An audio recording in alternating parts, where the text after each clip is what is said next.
Alright. Magandang araw po sa inyo. Welcome back dito sa aking channel. At magandang araw muli dahil sa araw na ito, isang malaking pangyayari sa Senado ang naganap.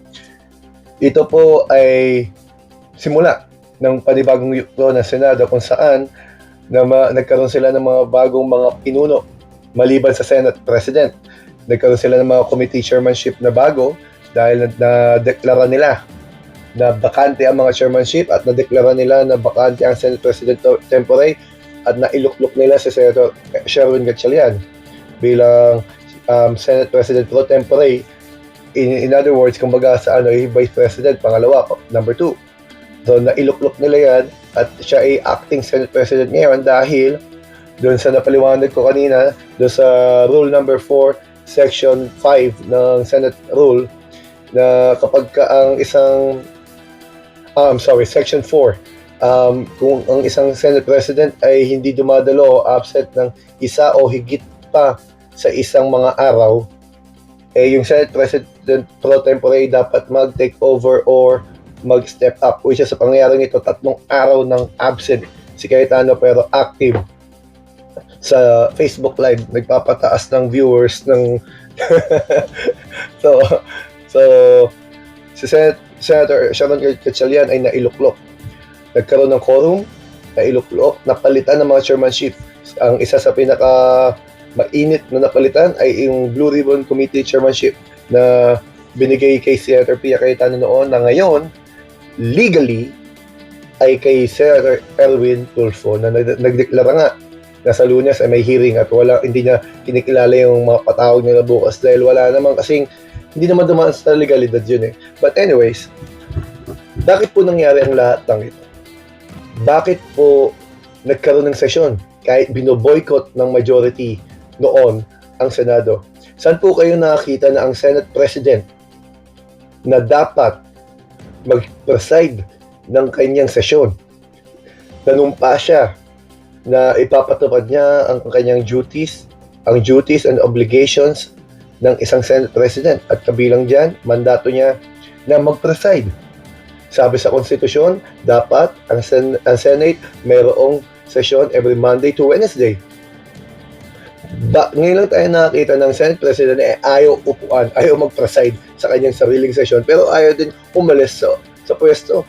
Kaya yung ginawa niya noon sa Kongreso, kung saan ayaw niya umalis sa speaker, kinandado niya Kongreso, naalala ng karamihan sa atin ngayon. Kaya ganun din ginagawa niya ngayon. Pero sa pagkakataon ito, napalitan ng chairmanship at ang Senate President Pro Tempore. Hindi po napalitan ng Senate President, siya pa rin po Senate President. Bakit? Wala pong 13 bilang ang grupo nila Tito Soto. Kailangan po 13 para makabuo ka ng kakayahan at karapatan na mapatalsik ang Senate President at mapalitan ito.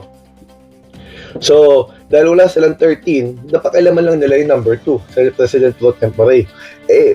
Paano po ito nangyari? Dahil sa man of the day, man of the hour, Senator Chis Escudero. Yan, dahil po sa kanya, dahil sa kanyang pagdating, nag-iba po ang balanse ng Senado. At ibig sabihin lang po nun, nagkaroon po, hindi lamang po sesyon ang ibig sabihin nun, nagkaroon po ng linaw paano mag-a-adjourn CNDE kung walang sesyon. Ang ibig sabihin po nun, kailangan pong tapusin yung sesyon yung 28th Congress para tatalon tayo ngayon sa SONA. Pagdating po ng SONA, panibago po yung sesyon, yun mag-i-start ulit. Pero ito, dahil sa pangyayaring yun, maraming nagawa. Kasi ngayon, merong malinaw na mga chairmanship So tatakbo sila hanggang July na merong mga chairmanship. May mga committee silang mapapatakbo. So mas malinaw ngayon dahil sa ginawa ni Senator Chis Escudero. Sabi nga niya sa kanyang statement, wala siyang iniiwan, wala siyang pinupuntahan, wala siyang sinasabing mali o tama. Gusto lang niya itama ang sitwasyon.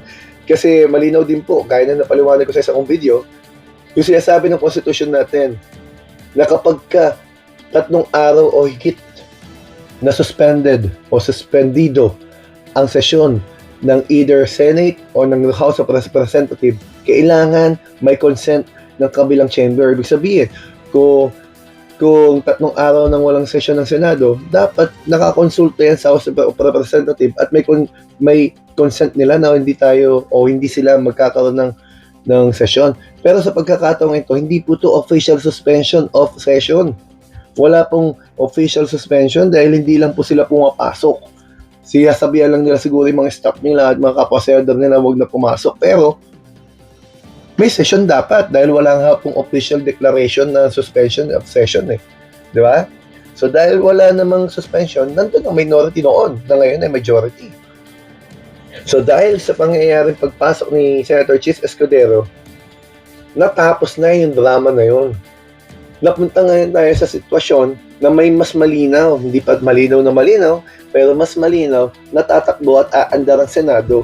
Hindi dahil ayaw lang pumasok ng iilan tenga sila.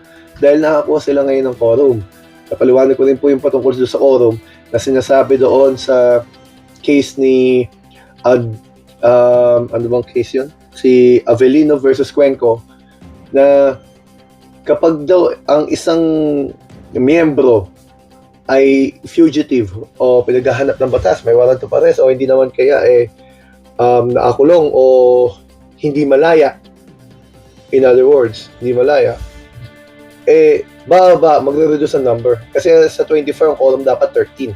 So dahil sa pagkakataong yun, 22 lang sila, pwede nila itong questionin. Itong bagong minority nila, Alan Cayetano, pwede nila itong questionin dahil sa korte. Pero may jurisprudence na, gaya ng sabi ko, mayroon ng decision ng korte noon sa Avellino versus Cuenco. At malinaw naman doon na sinasabi pwedeng mag-reduce ang number sa ganung pangyayari. At ganun yan nangyayari ngayon. May isang fugitive, nagtatakbo, hindi umaharap sa kanyang pananagutan at may isang nakakulong. So yung 24, buwaba ngayon sa 22 at yung 22, ang majority nun ay 12.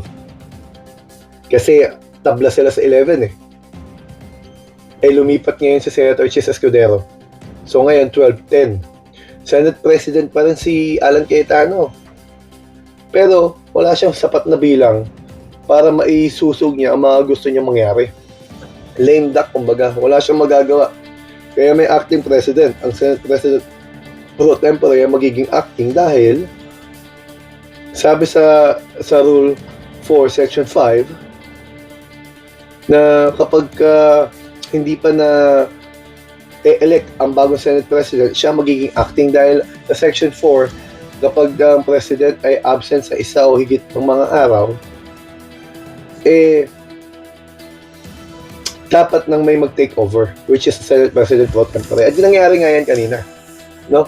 Nag-take over na si Senator Win Gatchalian. At nga afterwards, nakapag-Facebook Live naman si Senator Alan Cayetano, doon siya nag-privilege speech, which na alam natin, lumalabas talaga na hindi niya sinisipot ang sesyon. Kasi nakakapag-live siya eh. Wala naman siya sakit. Hindi man siya nakakulong. Diba? Wala naman dahilan para hindi umatid. Talagang pinabayaan niya, sinumpaan niya. Kaya ito, ground to, ethic complaints na. Pwede magkaroon ng ethics complaint dyan dahil malinaw na nilalabag niya yung kanyang sinumpaang tungkulin bilang Senate President at maging bilang Senador. Dahil halal siya ng taong bayan, nagbabayad ng buwis ng taong bayan, pinapasweldo sa kanila, pero ayaw niya magtrabaho. Ganyan-ganyan din yung ginawa niya noon sa Kongreso, kung saan pinadlock niya ang Kongreso dahil ayaw niya bumaba bilang Speaker of the House, na dapat si Velasco nang uupo.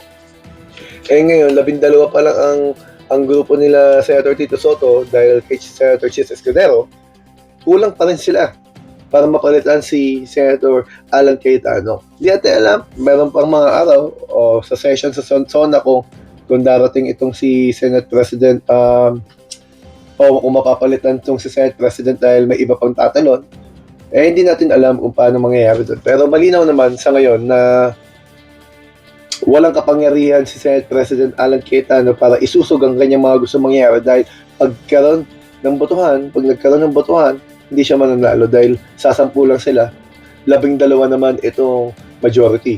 So malinaw, manipis man, pero malinaw. May linaw ngayon ng Senado, hindi tulog, gumagalaw, gumagana, at nagbabaka sakaling makapagsimula ulit ng mga komite.